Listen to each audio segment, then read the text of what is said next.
जय हिंद दोस्तों, हिंदी विद आफरीन में आपका स्वागत है। हिंदी विद आफरीन में से पहले वाली क्लास में हमने करे थे समास और हमने जाना था कि समास क्या होते हैं, उनके प्रकार क्या होते हैं। इससे पहले जब मैंने आपको प्रत्यय, उपसर्ग करवाए और समास करवाए तो मैंने बताया कि इनके माध्यम से हम शब्द बनाते हैं। उसी कड़ी में हम पढ़ेंगे संधि और संधि में हम देखेंगे कि हम किस तरह से शब्द बनाते हैं। तो उससे पहले हम ये जान लें कि संधि क्या होती है। तो आइए जानते हैं कि संधि क्या होती है। संधि दोस्तों, जो हमारे दो शब्द होते हैं और उनके अंदर जो दो वर्ण होते हैं उनके मेल से जब हमें एक नया शब्द प्राप्त होता है उसे हम संधि कहते हैं। जैसे मैं यहाँ पर एक शब्द लिखती हूँ, मैंने यहाँ पर एक शब्द लिखा शिव और मैंने इसके साथ ही एक शब्द लिखा शिव धन आलय, और तो इनके मेल से एक शब्द बना शिवालय। क्या शब्द बना दोस्तों? शिवालय। अब आपको मैंने क्या बताया है, संधि क्या होती है? जब दो वर्णों के मेल से एक विकार उत्पन्न होता है या परिवर्तन उत्पन्न होता है तो उसको हम संधि कहते हैं और एक में नया शब्द प्राप्त होता है। अब देखिए मैंने यहाँ पर लिखा है शिव धन आलय। एक संधि में एक चीज और याद रखने वाली होती है, वो ये कि पहले शब्द का अंतिम वर्ण और दूसरे शब्द का प्रथम वर्ण का मेल होता है। कैसे? अब देखिए मैंने यहाँ पर लिखा है व। अब व है, अब ये व अकेला नहीं है बल्कि इसमें क्या है, आ स्वर है। इसी तरह से इस आ स्वर को लेते तो हमें ये प्राप्त होता है अ, हर्ष अ और दीर्घ आ। अब आप देखिए जब मैंने आपको स्वर और व्यंजन करवाए थे तब मैंने आपको बताया था जो व्यंजन है वो हमेशा किसकी सहायता से बोले जाते हैं, स्वर की सहायता से बोले जाते हैं। मैंने आपको लिख के समझाया भी था, जैसे ये क है या ये ग है या ये न है, ये सिर्फ क ग न नहीं है बल्कि इनमें जो स्वर आ का क्या है, समावेश है। जैसे ये अगर क ये इस तरह से लिखा है, इसके नीचे हलंत है तो ये आधा क है, पर अगर मैं इस क में आ जोड़ दूं या आ मिला दूं तो हमें ये वाला क प्राप्त होता है। इसी तरह से ये जो ग है उस ग में मैं अगर हलंत जोड़ दूं, धन आ कर दूं तो हमें ये वाला गा प्राप्त होता है। इस तरह से न है उसमें हलंत लगाऊं तो ये आधा न है, आधा गा है और आधा क है। इसमें आ मिलने के बाद ही दूसरी हमें पूरा न प्राप्त होता है। इसी तरह से ये जो वा है, अब देखिए इस वा के नीचे हलंत नहीं है। ये जो मैंने आपको बताने के लिए लगाया, इस वा के नीचे हलंत नहीं है, मतलब हम मानेंगे कि इस वा में क्या मिला हुआ है, हमें स्वर आ मिला हुआ है। तो यहाँ देखिए इस शब्द का जो अंतिम स्वर है वो क्या है, आ। अब इस शब्द का जो प्रथम स्वर है वो क्या है, आ। इन दोनों आ से जो विकार उत्पन्न हुआ है या जो परिवर्तन उत्पन्न हुआ है वो हम यहाँ देखते हैं शिवालय में। इस तरह से दो आ को हम उसका मेल करके इस तरह से लिखेंगे तो इसी को हम बोलते हैं दोस्तों संधि करना। क्या? संधि। अब देखिए एक शब्द और लेते हैं हम। मैंने यहाँ पे लिखा अंतः धन करण। अब यहाँ पर जो हमें शब्द प्राप्त हो रहा है वो हमें प्राप्त हो रहा है अंतः करण। अब देखिए यहाँ पर ये वाला विसर्ग और यहाँ पर ये, इसको मिला के हमारा क्या बन गया, अंतःकरण। अब देखिए ये तो थी हमारी क्या, संधि। अब संधि में आप एक शब्द और पढ़ते हैं, संधि विच्छेद। अब ये भी जान लेते हैं कि हम संधि विच्छेद क्या होता है। अब देखिए दोस्तों, जब आप संधि कर रहे हैं दो वर्णों की तो आपने दो वर्णों को क्या कर दिया, मेल कर दिया। उस मेल को हमने कहा संधि। अब जब आप उस मेल को आप अलग कर दें या उसकी पहले वाली अवस्था में लिख दें या उसकी आप पहले वाली अवस्था में लिख दें तो उस पहले वाली अवस्था को ही हम बोलते हैं क्या, संधि विच्छेद। क्या बोलते हैं, संधि विच्छेद। इसी तरह से जब मैंने आपको समास करवाए थे तो मैंने आपको समास में भी बताया था, जो समास दो या दो से अधिक शब्दों जब हम संक्षिप्त कर रहे हैं या दो से अधिक शब्दों का हम मेल करके एक नया शब्द बना रहे हैं तो उसको हम बोलते हैं क्या, समासिक पद या समस्पद बोलते थे। और जब उसको हम खोल के लिख रहे हैं और अलग करके लिख रहे हैं तो उसको बोलते थे हम समास विग्रह। इसी तरह से हम उसको मिला के लिख रहे हैं तो वो संधि कहलाएगी। शिवालय, अंतःकरण ये संधि है। जब इसको हम पहले वाली अवस्था में लिख रहे हैं या उसको खोल के लिख रहे हैं तो वो हमारी कहलाएगी संधि विच्छेद। तो हमने संधि में जाना कि जब संधि में दो वर्णों का, यहाँ पर अ और आ दो वर्णों का मेल हुआ है, उसके बाद उस मेल को ही हम क्या कहते हैं, संधि। अब जब मैं स्कूल में बच्चों को संधि और समास पढ़ाती हूँ तो बच्चे मुझसे बोलते हैं कि मैम इनमें क्या अंतर है, कि हम तो प्रत्यय उपसर्ग में भी मेल करते हैं और समास में भी मेल करते हैं, संधि में भी मेल कर रहे हैं, तो इनमें क्या अंतर है? तो देखिए इसमें अंतर क्या होता है। जब हम उपसर्ग करते हैं तो उपसर्ग में हम शब्दांश, जो शब्द का अंश मात्र होता है, और शब्द मिलाते हैं, यानी मूल शब्द मिलाते हैं। तो शब्दांश और शब्द मिलाया। इसी तरह से हम समास में शब्द शब्दों का मेल करते हैं। पर आप यहाँ देखिए, हम प्रत्यय उपसर्ग में शब्दांश और शब्द का मेल कर रहे हैं, समास में शब्दों का मेल कर रहे हैं, पर संधि में हम मिलाते हैं वर्ण। तो ये अंतर है समास में और संधि में और उपसर्ग और प्रत्यय में। यहाँ हम शब्दांश और शब्द मिला रहे हैं, फिर शब्दों का मेल कर रहे हैं, और यहाँ हम किसके वर्णों का मेल कर रहे हैं, जो हमारे जो वर्ण है हम उनका मेल कर रहे हैं। जैसे हमने यहाँ पर शिव में अ था, आदले में अ था, तो यहाँ पर हमने मेल करके क्या बना लिया, शिवालय। तो संधि क्या, जब दो वर्णों के मेल से हमें उसमें परिवर्तन उत्पन्न होता है, उसमें विकार उत्पन्न होता है, उसको हम संधि कहते हैं। और जब उसी संधि को हम पूर्व अवस्था में या पहले वाली अवस्था में या पहले वाली फॉर्म में लिख देते हैं, तो उसको हम बोलते हैं संधि विच्छेद। ये तो जाना दोस्तों हमने कि संधि क्या होती है। अब हम देख लेते हैं ये जो संधि है इसके कितने भेद होते हैं। तो दोस्तों जो संधि होती है उसके होते हैं 3 भेद। कितने? 3 भेद। अब जैसे हम यहाँ लिखते हैं, मैंने यहाँ लिखा संधि। अब संधि के हम 3 भेद जानते हैं कि कौन कौन से संधि के 3 भेद होते हैं। देखिए जो पहली संधि होती है उसको बोलते हैं हम स्वर संधि। दूसरी संधि को बोलते हैं हम व्यंजन संधि।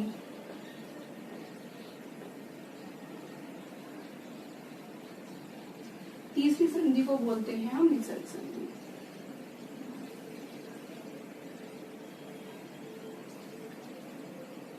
अब देखिए जब हमने जाना कि संधि क्या होती है, उसके बाद हमने देखा जो संधि है उसके 3 भेद है या 3 प्रकार है। कौन सी? स्वर संधि, व्यंजन संधि और विसर्ग संधि।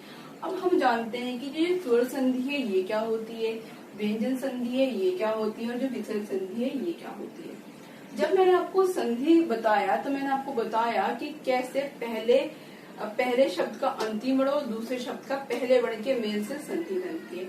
अब स्वर संधि क्या है? स्वर संधि दोस्तों जब पहले शब्द के पहला वर्ण या हमारे जो पहले शब्द का जो अंतिम वर्ण है, पर हमारे क्या स्वर तो हमें पहला प्राप्त हो रहा है, वर्ण तो हमें पहला प्राप्त हो रहा है, तो इसलिए जब हम संधि करते हैं उसमें अगर हमारा पहला वर्ण स्वर है तो वो स्वर संधि कहलाएगी।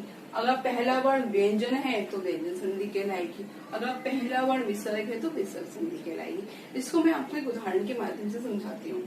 जैसे मैं यहाँ पर लिखती हूँ नव धन आगत। अब देखिए यहाँ लिखती हूँ नव धन आगत, यहाँ लिखती हूँ मैं वाक धन ईश, और यहाँ लिखती हूँ मैं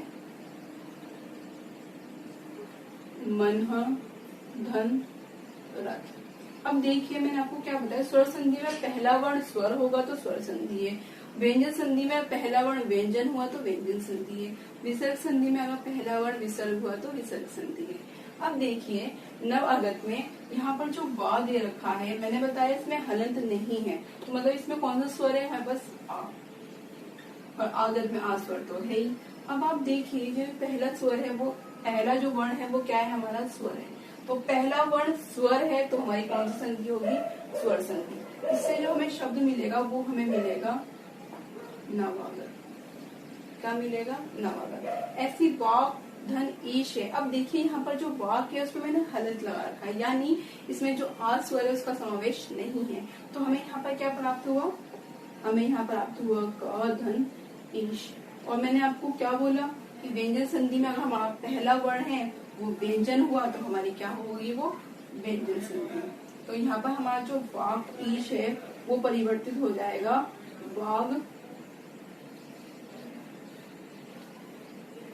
वागीश में। अब आप बोलेंगे कि यहाँ तो का है पर हमने संधि करी तो ये ग कैसे बन गया?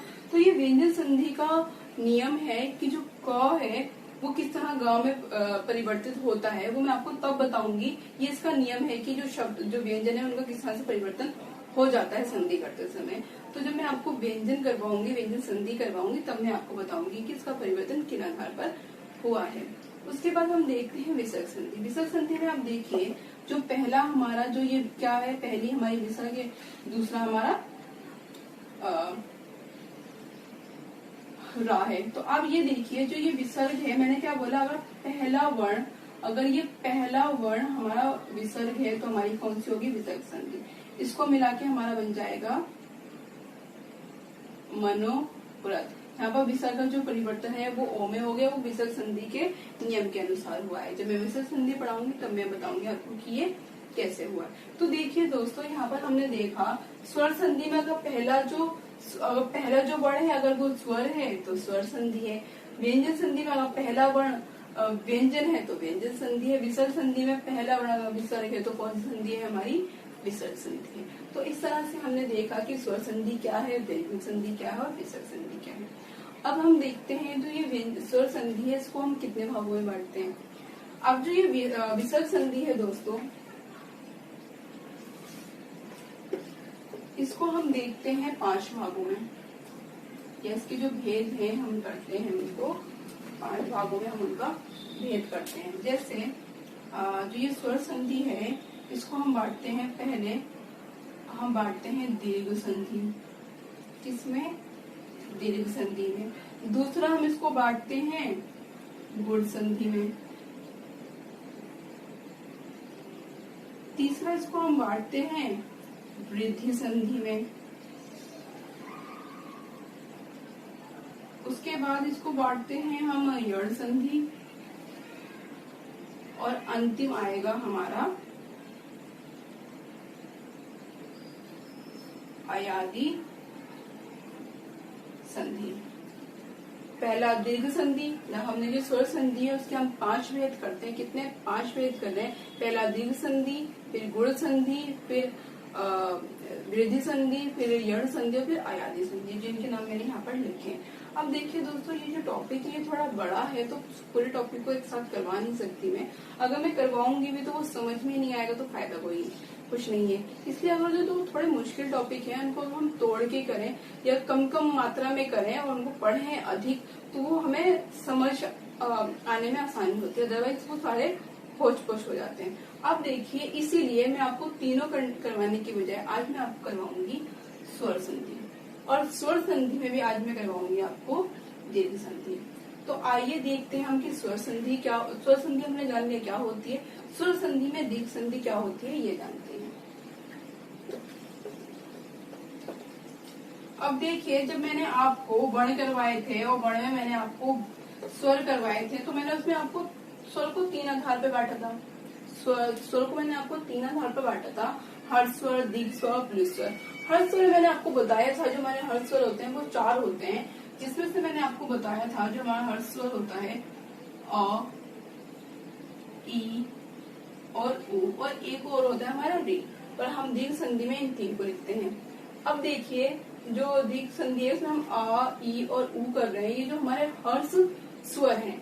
अब दीर्घ संधि में ये हर्ष स्वर के बाद, आ के बाद कुछ भी आ जाए, आ के बाद कोई सा भी आ जाए, दीर्घ आ जाए तो भी हमारा क्या बनेगा, आ बनेगा, और अगर हर्ष स्वर आ जाए तो भी हमारा क्या बनेगा, आ बनेगा।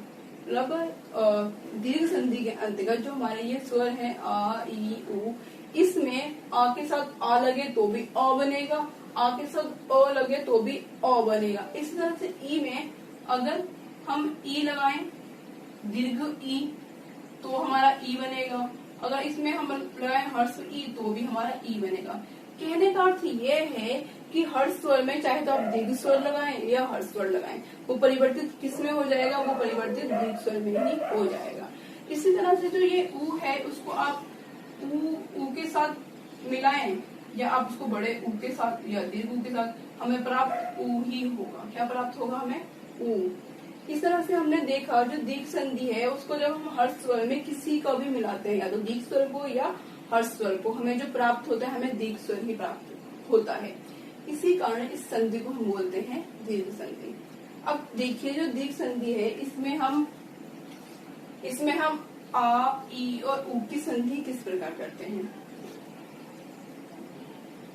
इसमें जो मैंने पहला उदाहरण दे रखा है, या मैंने जो पहला उदाहरण दिया है उसको देखिए। हर्ष अ का परिवर्तन हुआ है अ में। इसमें अ में। अब देखिए यहाँ पर म है, अब म में हलन तो है नहीं, तो मतलब इसमें क्या है हमारे पास हर्ष अ। अब यहाँ पर अ आपको दिख ही रहा है, तो ये अ और आ परिवर्तित किसमें हो जाएंगे, बड़े आ में। देखिए यहाँ पर ये हो जाएगा धर्मार्थ। क्या हो जाएगा यहाँ पर ये धर्मार्थ। ये किसमें परिवर्तन हो गया इसका, दीर्घ आ में। ऐसे ही वीरांगना में देखिए, रा में क्या है, हर्ष आ है और हर्ष आ दे रखा है, तो ये परिवर्तित हो गया दीर्घ आ में और हमें मिल गया वीरांगना। इसी तरह से मतानुसार कभी कर देंगे तो ये हो जाएगा हमारा मतानुसार। देखिए जो ये इसमें जो अ था और ये वाला अ किसमें परिवर्तित हो गया, हमारा दीर्घ आ में। ये हो गया हमारा मतानुसार। इसी तरह से आप देखिए कि यहाँ पर हर्ष अ और दीर्घ आ, तो भी क्या बन रहा है आ, तो देव धन आल्य हो जाएगा हमारा देवालय। इसी तरह से सत्य धन आग्रह हो जाएगा हमारा सत्याग्रह। यहाँ पर भी आप देखिए हर्ष आ यानी छोटा अ और बड़ा आ मिलकर क्या बन गया बड़ा आ, छोटा अ बड़ा आ मिलकर बन गया बड़ा आ, यानी हर्ष स्वर दीर्घ स्वर के साथ मिलकर क्या बन रहा है, दीर्घ स्वर ही बन रहा है। यहाँ पर देखिए फिर अब दीर्घ स्वर पहले आ रहा है, हर्ष स्वर बाद में आ रहा है, तो भी हमारा क्या बन रहा है, दीर्घ स्वर आ ही बन रहा है। सीमांत का देखिए, सीमांत दीर्घ आ में परिवर्तित हो गया है। सबसे परीक्षार्थी देखिए, परीक्षा धन अर्थी देखिए, ये भी हमारा क्या हो जाएगा परीक्षार्थी। तो ये भी हमें किससे परिवर्तित हो गया, दीर्घ आ में। इस तरह से देखिए अब यहाँ पर दीर्घ आ और दीर्घ आ दे रखा है, पर इसका जो परिवर्तन हुआ है वो भी दीर्घ आ में ही हुआ है। यहाँ देखिए दीर्घ आ दीर्घ आ दीर्घ आ दीर्घ आ, तो क्या हो रहा है ये महात्मा। इसी तरह से विद्याधन आल्य को देखिए, तो भी हमारा क्या हो रहा है दोस्तों, विद्यालय। तो यहाँ आपने देखा कि हम हर्ष स्वर में कोई सा भी स्वर मिलाएं, दीर्घ आ मिला है या हर्ष आ मिला, हमें प्राप्त आ ही होगा। यहाँ पर भी हमें प्राप्त आ हुआ है, यहाँ पर भी आ, यहाँ पर भी आ और यहाँ पर भी आ। अब हम देखते हैं, मैंने यहाँ पर आपको 3 लिखवाए थे, अ, ई और ओ।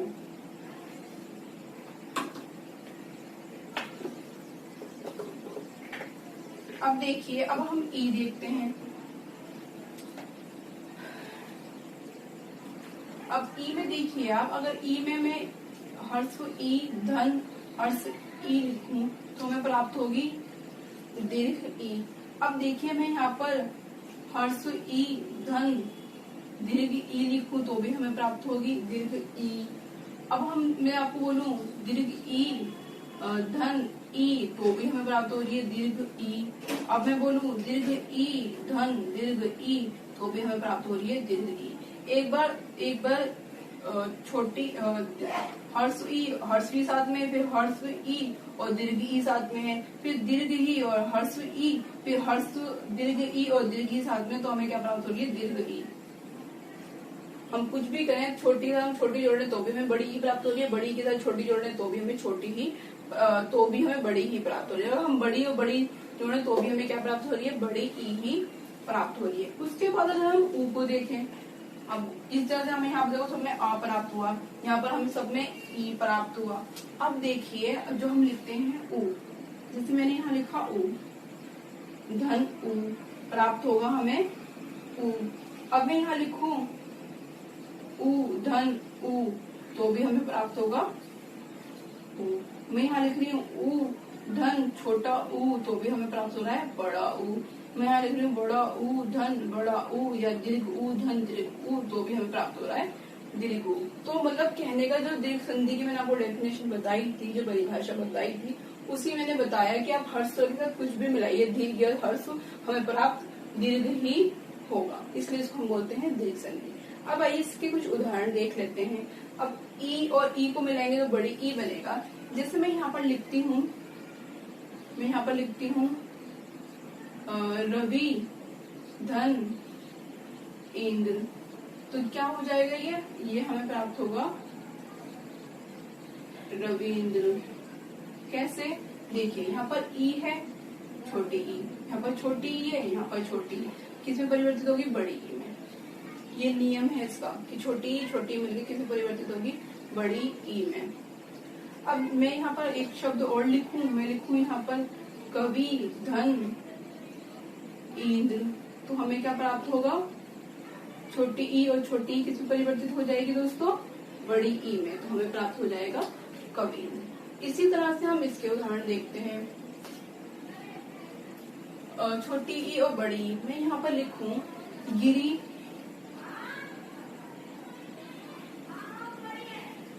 मैं यहाँ पर लिखूं गिरी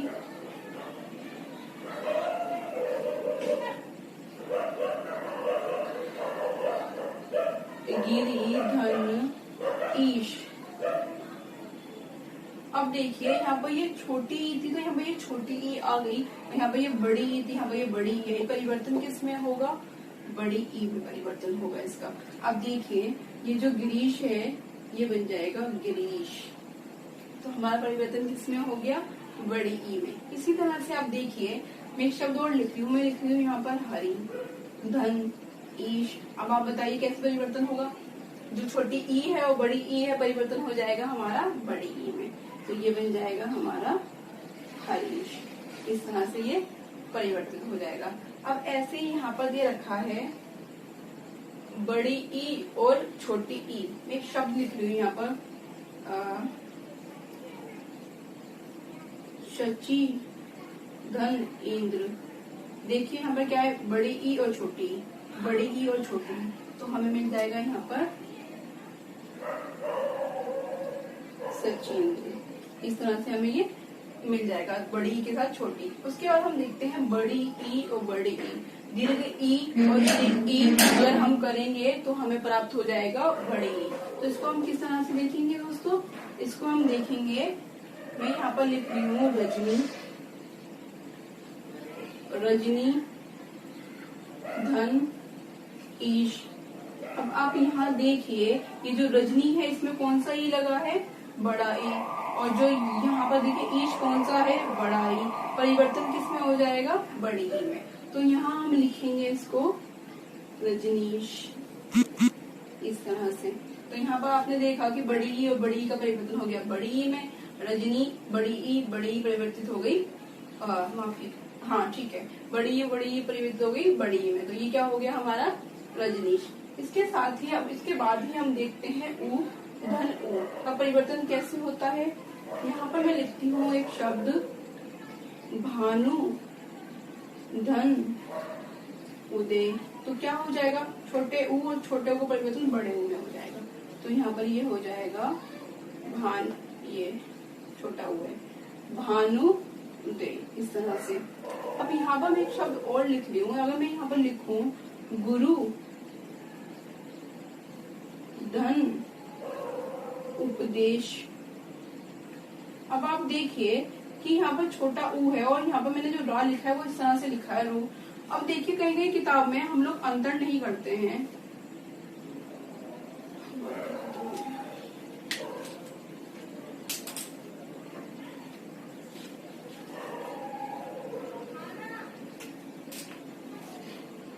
अब देखिए यहाँ पर मैंने एक शब्द लिखा है, यहाँ पर एक शब्द लिखती हूँ विद्युधन ऊर्जा।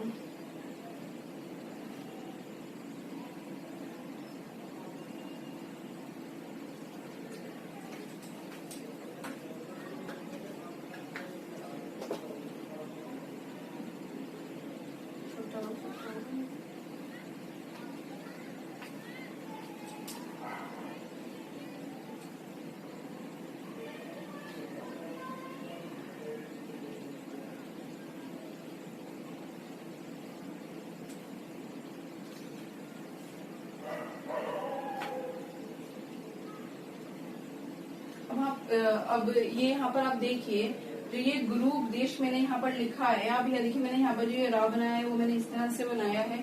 हम जब देखते हैं हम कई बार इस तरह से भी रा देखते हैं, इस तरह से भी लिखते हैं और इस तरह से भी लिखते हैं। पर इन दोनों रा में हम अंतर नहीं करते, हमें लगता है ये वाला रा और ये वाला रा एक जैसा है। नहीं, ये वाला जो रा है इसमें हम लगाते हैं छोटा ऊ, और जो ये वाला रा है इसमें हम लगाते हैं बड़ा ऊ। अब देखिए मैंने यहाँ पर ये वाला रा लिखा है, तो मतलब क्या, ये छोटा ऊ है और यहाँ पर क्या है, गुरु। ये छोटा ऊ और छोटा ऊ, तो गुरु में छोटा ऊ और ऊ तो है ही, तो हमारा क्या बन जाएगा, गुरु देश। अब देखिए ये बड़ा ऊ बन गया, तो ये वाला ऊ बन गया, तो यहाँ पर आ गया हमारा गुरु उपदेश। इसी तरह से अब देखिए, अब उसके बाद आता है हमारा छोटा ऊ फिर बड़ा ऊ, तो क्या बन जाएगा हमारा बड़ा ऊ। अब यहाँ पर देखिए मैंने एक शब्द दिया है विद्युत धन ऊर्जा। यहाँ पर देखिए जो ऊ है कौन सा है, छोटा, जो ऊर्जा वाला ऊ है ये क्या है हमारा बड़ा, तो ये आ जाएगा हमारा विधूर्जा। यहाँ पर जो ऊ है वो बड़े ऊ में परिवर्तित हो गया, छोटा ऊ बड़े ऊ में परिवर्तित हो गया, विधूर्जा। अब देखिए उसके बाद ये आता है हमारा बड़ा ऊ और छोटा ऊ। कैसे, मैं यहाँ पे एक शब्द लिखती हूँ,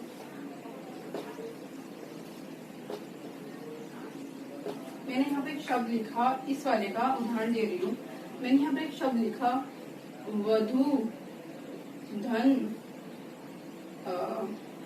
उत्सव। अब आप देखिए वधु उत्सव में जो ध है इसका जो ऊ है वो बड़ा है और यहाँ छोटा ऊ, तो यहाँ पर छोटा ऊ आया है, पर परिवर्तन किस में हो जाएगा, दीर्घ ऊ यानी बड़े ऊ में। तो इसको हम ऐसे लिखेंगे वधु उत्सव। इसी तरह से हम एक शब्द और देखते हैं, अगर हम लिखते हैं वधु धन उल्लेख। अब आप देखिए यहाँ पर भी बड़ा ऊ है और यहाँ छोटा ऊ है, ये वाला उदाहरण बड़ा ऊ और छोटा ऊ, तो हमारा बन जाएगा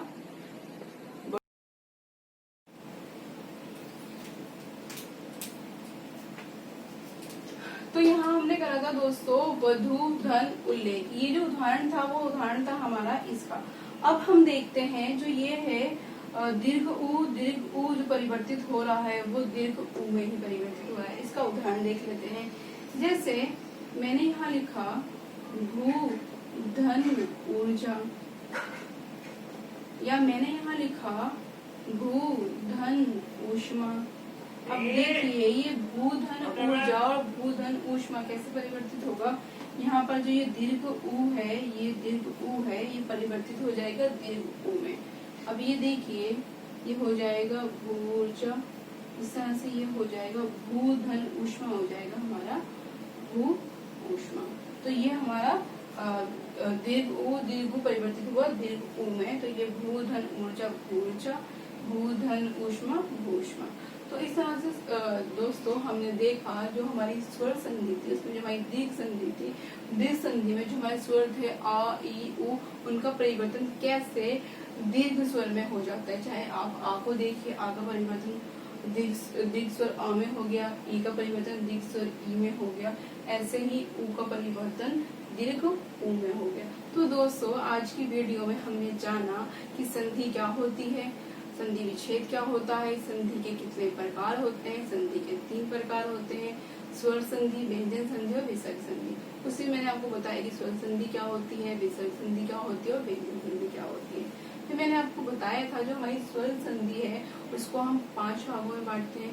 पहला दीर्घ संधि जो मैंने आज करवाया है, दूसरा गुण संधि, वृद्धि संधि, फिर यण संधि, फिर आयाति संधि जो हम आने वाली वीडियो में करेंगे। उम्मीद करती हूँ दोस्तों आपको संधि समझ में आई होगी और ये जो संधियां हैं वो हमें जल्दी से याद नहीं होती हैं जब तक हम इनकी प्रैक्टिस ना करें। तो इस वीडियो को आप दोबारा देख सकते हैं और दोबारा इसको समझ सकते हैं। उसके अलावा किसी भी किताब में से इसको पढ़ सकते हैं, तो ये आपको आसानी से समझ में आ जाएगा। एक चीज और दोस्तों, इससे पहले की क्लास में मैंने आपको जो भी करवाया है व्याकरण में, चाहे वो प्रत्यय, उपसर्ग या समास, तो ये जो ऐसे टॉपिक हैं जो 6th क्लास के बच्चों की व्याकरण की किताब में शुरू हो जाते हैं, बच्चा पढ़ना शुरू कर देता है। और जो मैंने आपको प्रत्यय और जो उपसर्ग और समास करवाए हैं वो तो एनसीईआरटी की किताब में, जो सीबीएसई बोर्ड है उसकी जो एनसीईआरटी की बुक है उसमें व्याकरण के सिलेबस में तो प्रत्यय, उपसर्ग और समास दे भी रखे हैं, जिसमें प्रत्यय उपसर्ग 3 से या 4 नंबर के पूछे जाते हैं या समास भी 3 से 4 नंबर के पूछे जाते हैं। तो ये जितना भी व्याकरण हम लोग कर रहे हैं ये सभी के लिए उपयोगी, चाहे वो स्कूल के स्टूडेंट्स हो या किसी भी प्रतियोगी परीक्षा की तैयारी कर रहे स्टूडेंट के लिए हो। तो आज की क्लास में इतना ही। कल हम लेके आएंगे गुण संधि और गुण हम जानेंगे कि गुण संधि क्या होती है और उसके नियम के अनुसार हम किस तरह से संधि करते हैं। तो आज के लिए इतना ही। धन्यवाद, शुक्रिया।